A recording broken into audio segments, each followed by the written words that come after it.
Hi, I'm Davina of sheepandstitch.com, and today we're going to learn how to knit a cowl or scarf using seed stitch and any yarn you have. Now, I love seed stitch because it's got a great nubby texture that lays flat and is the same on both sides. Now, seed stitch is also knit entirely out of knits and purls. So if you know how to knit, purl, cast on, and cast off, then you're ready to knit seed stitch.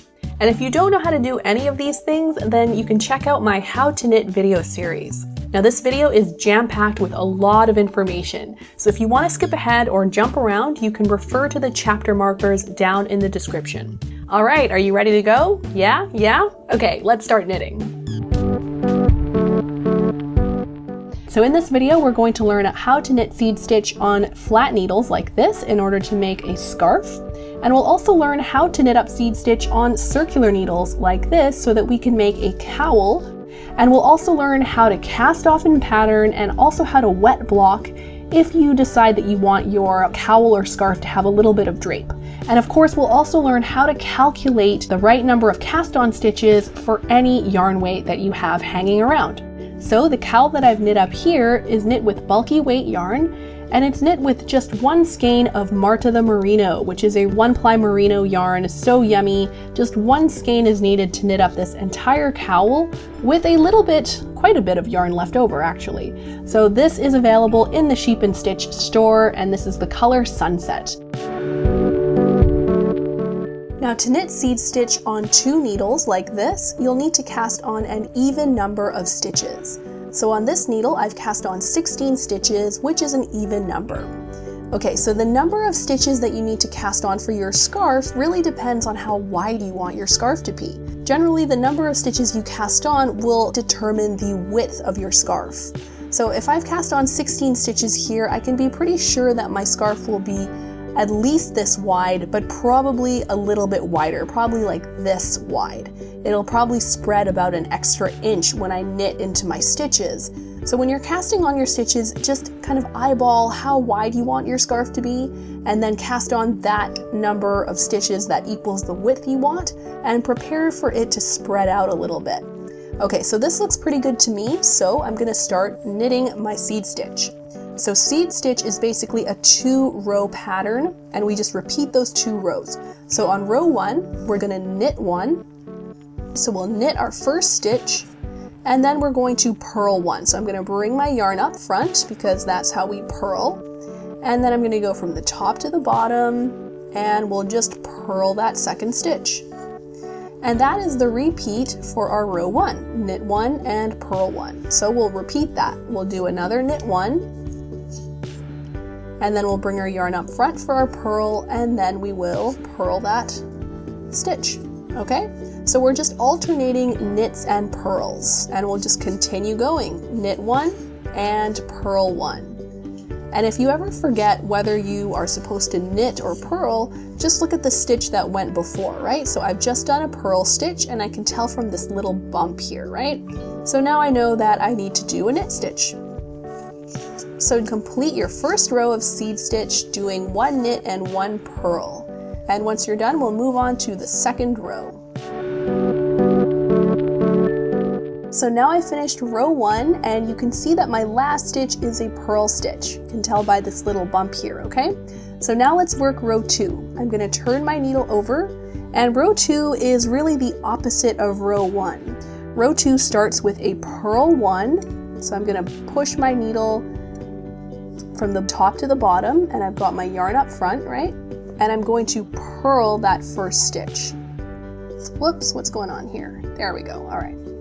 We're gonna purl that first stitch, and then we are going to knit our second stitch. Okay, knit our second stitch, and then we're going to purl, and then knit. So we're doing a purl 1 and a knit 1, and we're repeating this all the way to the end of our row. And that's all there is to row 2. We're basically reversing row 1. All right, so try that out and work row 2 of your seed stitch, purling 1 and knitting 1. So now I've finished my 2 rows of seed stitch, and that's pretty much all there is to seed stitch. We would just repeat these 2 rows until your scarf is the length that you like, or until you run out of yarn, at which point you would cast off. So now I'm doing my last purl stitch on my row 2, and here's my last knit stitch. Great, so now I've just completed row 2 of my seed stitch. And that's pretty much all there is to seed stitch. You would repeat rows 1 and rows 2 until your scarf is the length that you want. Now, if you're a little bit worried about getting confused and forgetting what row you're on, you actually don't even need to refer to what row that you're on for seed stitch. I'll show you a little hack that I use so that I can knit seed stitch without referring to row 1 and row 2 and all that kind of stuff. So the one thing you need to remember about seed stitch is that you always knit your purl stitches and you purl your knit stitches. So let's see, here we've got a purl stitch here, and you can tell by this little bump. So remember that purl stitches can be recognized by their bumps. So I've got a purl stitch here, and I'm not going to purl into the purl stitch, I'm going to knit into my purl stitch. Okay? And here's a knit stitch, my next stitch is a knit stitch, and I can tell by this little V shape. And knit stitches can be recognized by their little V shapes. So I've got a knit stitch here, and I'm not going to knit into it, I'm going to purl into it. So I'll bring my yarn up front and purl into that knit stitch. Okay, and here we've got a purl stitch, so we're not purling into it, we're going to knit into it. So we're doing the opposite of what the stitch is. The stitch is a knit stitch, so we're not going to knit into it, we're going to purl into it. So I like to think of it as opposites attract.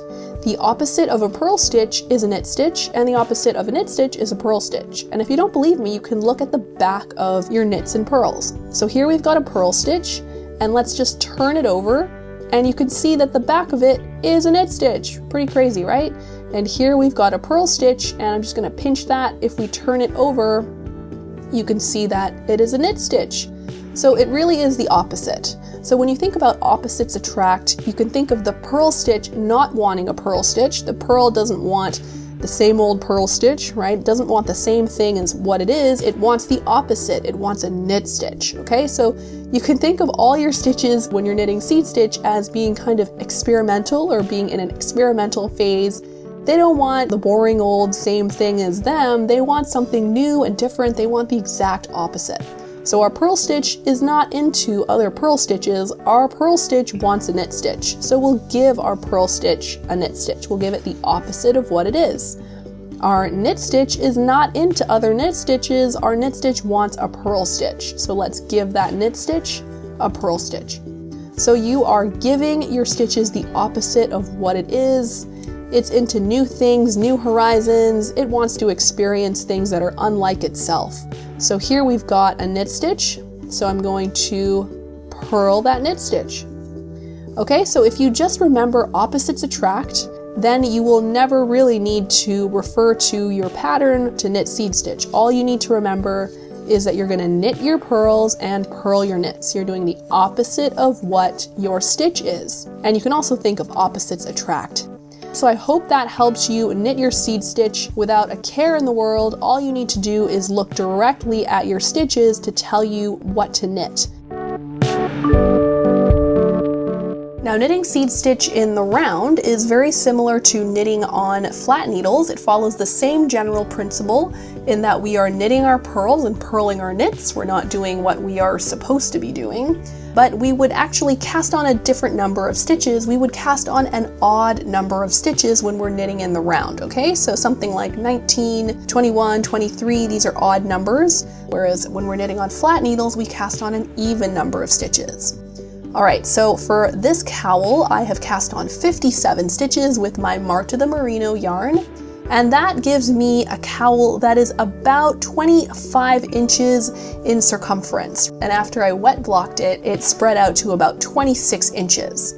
Okay, so just a quick little tip, my needles that I'm using are 24 inches, okay? So from this tip to this tip, 24 inches, and they are 10 millimeters in size.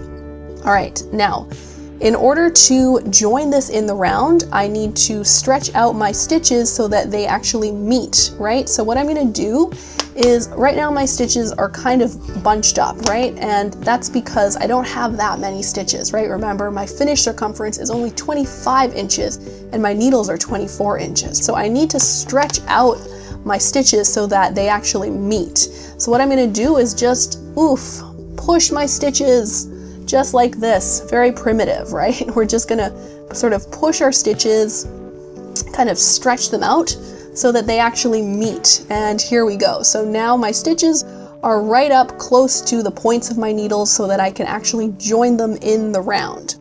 Okay, so here we go. Oh, so here's a tip. I always like to give you guys little tips. So some people have said that they don't like that when they join in the round, there's a bit of a gap, right, where they join. So I have a little tip for you on how to minimize that join. Now, to minimize the gap between the join where we join in the round, what I'm going to do is cast on one extra stitch. Okay, so I've got my odd number of stitches. I've got 57 stitches. And I'm going to cast on one extra stitch. Now, if you're worried about, this messing up your stitches, don't worry, because this extra stitch will disappear very quickly. It will not become part of our knitting. So I've just cast on my extra stitch, so I've got 58 stitches on my needle now, right? So what I'm going to do is I'm actually going to take my left needle and just grab that stitch that I just cast on, and I'm going to bring it over to my left needle, just like this. And this yarn here may try to ride up, and don't let it. So just pull it down. I've just clamped my fingers around it, and I'm just pulling it down so it doesn't fall away. And now my extra cast on stitch is on my left needle. Now what I'm going to do is take this stitch right here, the second stitch on my left needle. I'm going to bring my needle underneath it and then drop it over this stitch. Okay, so I'm going to just kind of pinch this first stitch here, and I'm going to bring that second stitch over it, just like that. Okay, so now my second stitch is over my first stitch, and I'm going to transfer this stitch back over to my right needle. Okay, so I'm going to take my right needle and just grab that stitch back. And my little tail end is riding up again, so I'm just going to grab this tail end and just pull it down. You're not going anywhere, buddy. You're staying in place. Okay, so now you'll see that our extra stitch has now disappeared, and we've actually just joined in the round, right? That extra stitch is right here now, and we have closed up any gap that may form. So if you really want to be sure, you can count up all of your stitches, but I assure you that that extra stitch has disappeared. So now I have 57 stitches on my needle. I don't have 58 stitches because that extra stitch is now down here. Okay, it's joining our stitches together in the round. All right, so when you do this, you minimize any kind of weird gap that forms when you knit in the round. Okay, so now we need to put our stitch marker in place, okay, so we can mark the beginning and the end of our round. So I'm just going to use one of my rings here. I love doing this because I frequently do not have stitch markers around. So I'm just going to take my ring and just put it onto my needle, and this will be my stitch marker, my makeshift stitch marker. All right, so now we are ready to knit seed stitch in the round. Okay, so in the round, our first row is going to be a knit one. Okay, so let's do that. We'll do a knit one, and then we're going to purl one. So we'll bring our yarn up front and we will purl one. Here we go. Okay, and we're going to repeat that, knit one, purl one, until we get to the last stitch of our round, and then we're going to knit that guy. All right, so very similar to seed stitch on two flat needles, right? Knit one, purl one, knit one, purl one. All right, so let's work this round together. And just a little tip, if you are knitting bulky weight yarn and you've cast on 57 stitches like me, it may be a little bit tight, right? Because your stitches are kind of stretched out. Don't worry about it, just kind of push your stitches up like this, okay? To get them all up close to your needle point if your stitches happen to be a little bit tight on your needles. So knit up round one and meet me back here, and we'll work round two together. So I'm nearing the end of my round one, doing a knit one and a purl one. And here we go, my purl one, and now I'm at the last stitch of my round, and I'm just going to knit that, okay?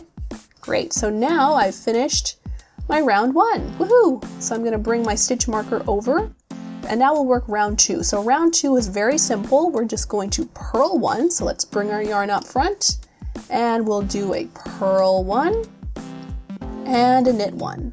And we would repeat this, purl 1, knit 1, purl 1, knit 1, all the way to the last stitch of our round, at which point we would purl 1. So the same principle applies to seed stitch in the round as it does on flat needles, meaning that when you see a purl stitch, instead of purling it, you would knit into it, right? And when you see a knit stitch, you would purl into it, okay? So it's not like, stockinette stitch where you knit the knits and purl the purls. With seed stitch, you do the opposite of what the stitch is. So the stitch is a purl stitch, so you're going to knit into it. The stitch is a knit stitch, you're going to purl into it. Okay, so work round 2 of your seed stitch. So we're nearing the end of round 2, and here's my last stitch on round 2, and we're going to purl that knit stitch. Perfect. All right, so now you've completed round 1 and round 2 of seed stitch, and now you would just continue knitting, repeating rounds 1 and rounds 2 until it becomes the height that you want, at which point we can cast off. I'm going to show you how to customize this pattern so that you can knit up a cowl in seed stitch using whatever yarn and needle combination you have. Now first you're going to need a measuring tape like this, and it's best if you just measure around your head or whosever head that you'll be knitting this cowl for and determine how large you want the circumference of your cowl to be. So for me, I chose 25 inches because I like a nice narrow cowl, but if you want a really long infinity scarf, you can consider going all the way up to all the way up to like 50 inches or even like a 55 or 60 inches. Just use a measuring tape like this, a nice soft one, and measure around your head and determine the size of the cowl that you want. And once you've done that, then you're going to write that size down. So for me, I'm going to write down 25 inches, okay? So once you've determined your size, write that down, and then we'll move on to the next step. So after you've decided how large you want your cowl to be and you've written that down, then you're going to knit a gauge swatch. And this is my little gauge swatch here, and I've used the yarn that I'm going to knit my cowl with and also the needles that I'm going to knit my cowl with.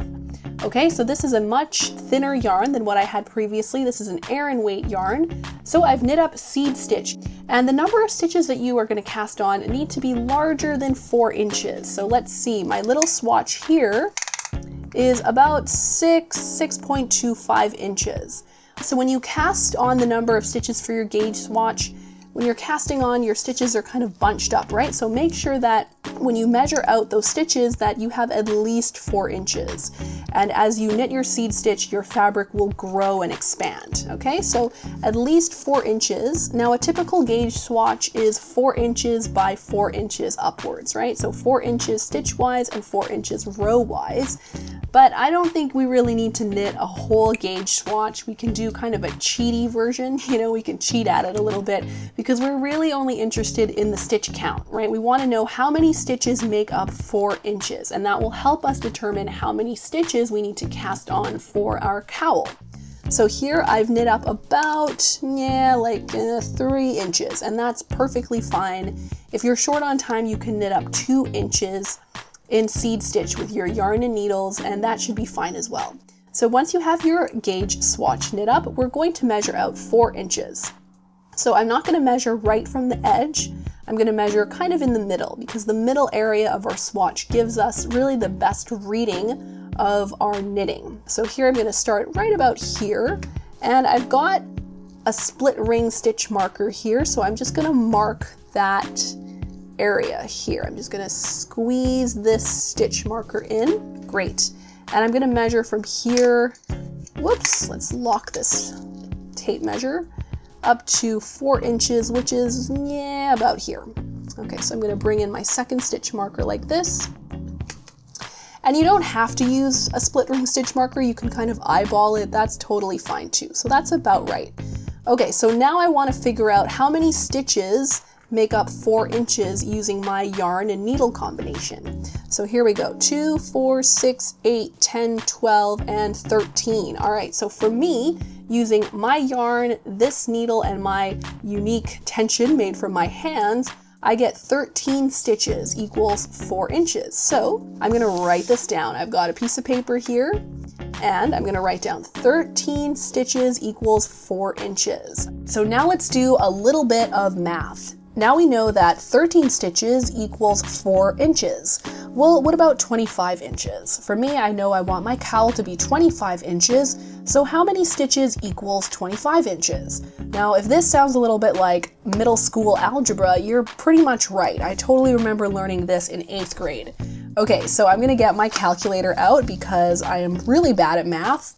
So what we're gonna do is figure out 4 times what equals 25. Okay, so I'm gonna go 25 divided by 4 equals 6.25. All right, so I know that if I multiply 4 by 6.25, then I get 25. Okay, so if you don't believe me and you're really bad at math like I am, I'm just gonna double check. Okay, so 4 times 6.25 equals 25. Perfect. So I'm going to do the same to this side. So whatever you do to one side, you do to the other side. Thank you, Mr. Anderson. I totally remember that. Okay, so 13 times 6.25 equals 81.25. All right, so 81.25 is the number of stitches we would need to cast on in order for our cowl to be 25 inches. Now, obviously, we cannot cast on 0.25 stitches. That's kind of funky. So we need to either round up or round down. Now, if you remember, when we're knitting seed stitch in the round, we need to have an odd number of stitches.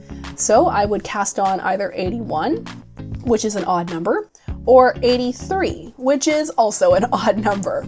Okay, so depending on, how much yarn you have or how you're feeling, you can either cast on, round up or round down. I'm feeling a little generous, so I'm gonna cast on 83 stitches, and that'll probably get me a little bit more than 25 inches, and I'm pretty happy with that. So you can use this formula to figure out how many stitches you need to cast on so that you can knit up the cowl of your dreams with the yarn and needles that you have at hand. So once your cowl or scarf is the length that you want it to be, then we're ready to cast off. So we're going to cast off in pattern, and you can do this whether you're knitting on flat needles or in the round. So we're just going to continue in our seed stitch pattern. Here's a knit stitch, so I'm going to purl into it. Here we go, purl into this.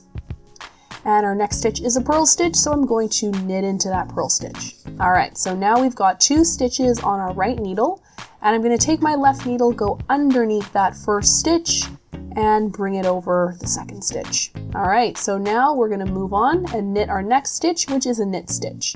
So I'm going to bring my yarn up front and purl that knit stitch, as we do when we're knitting seed stitch. So we've got 2 stitches on our right needle, and I'm going to bring my left needle underneath that first stitch and bring it over our second stitch. So we're basically just casting off, but we're casting off in pattern.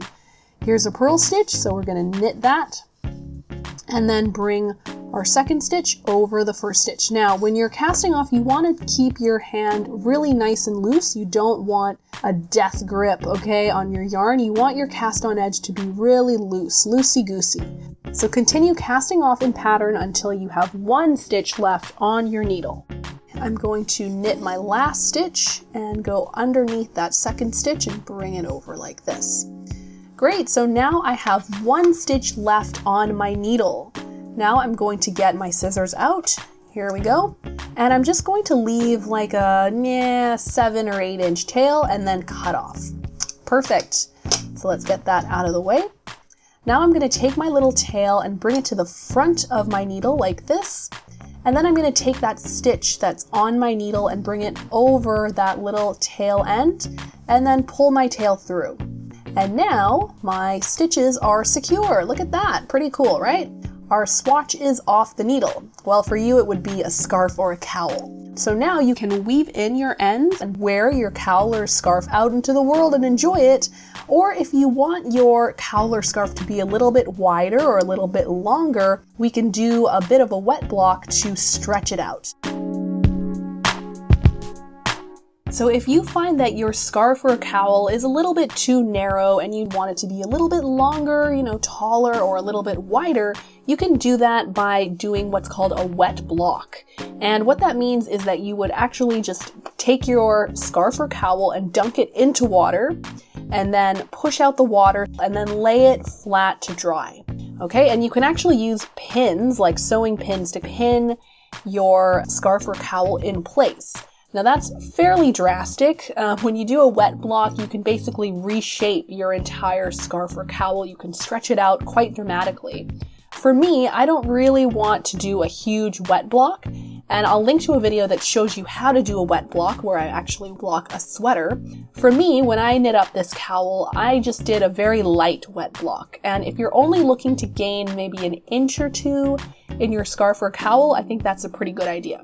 All right, so let's get started. How I do what I call a light wet block is I just have some water here, and I'm just going to lightly sprinkle my swatch on one side, and then I flip it over and do it on the other side. And then I just stretch it out to the dimensions I want it to be, and then lay it flat to dry.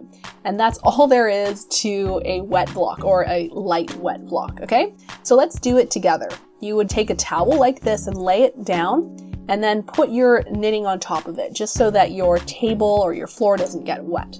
So I'm just gonna take some water here and just lightly kind of, whoopsie, just sort of drip it onto my project, just like that. So you can see it's sort of staying on my yarn here. It's not really absorbing, and that's okay. I just want it to be to wet it a little bit, okay? Okay, so I'm just kind of letting the water absorb, and if I flip it over, it has not seeped through the other side. Okay, so I'm going to wet the other side now, and I don't want it to be soaking wet. Actually, if I feel it, it has soaked through a little bit. So maybe I'll just put a little bit more water, just a bit of water on here, okay? So I'm just kind of spreading the water around like this. This is kind of fun, actually. It's not soaking wet, it's just kind of damp. Okay, and I need more water because I'm working with a bulky weight yarn. So here we go. So now that my swatch is wet, I can kind of stretch it out. So you can see that my swatch has actually evened out quite a bit. When we first started, the corners weren't that even. Now I've sort of stretched it out a bit, and it has moved a bit. It has stretched out. So I just want to stretch this out like an inch or so. So I'm going to pull it like this. And that for me is enough. I think I can probably get about ½ an inch just on this swatch. So if you don't want it to grow that much, you don't have to stretch it out too much. And you can see that it really is stretching as it's wet. You know, you can really manipulate the fabric when it's wet. So I'm just going to leave it like this and then just lay it to dry. That's it. Just leave it alone like this. And by the next day, your cowl or scarf will have dried in this shape. And then you can wear it out into the world. Pretty cool, right? So that is how you knit a scarf or a cowl in seed stitch with whatever yarn or needles you have on hand. Thank you so much for watching. If this video helped you out, then consider subscribing to this channel for more knitting tips and tutorials. And hey, visit sheepandstitch.com to drool over yummy yarn, knitting kits, and our ever-popular pattern tutorials. Okay, that's it for me. I'm Davina of sheepandstitch.com. Have a great day and happy knitting!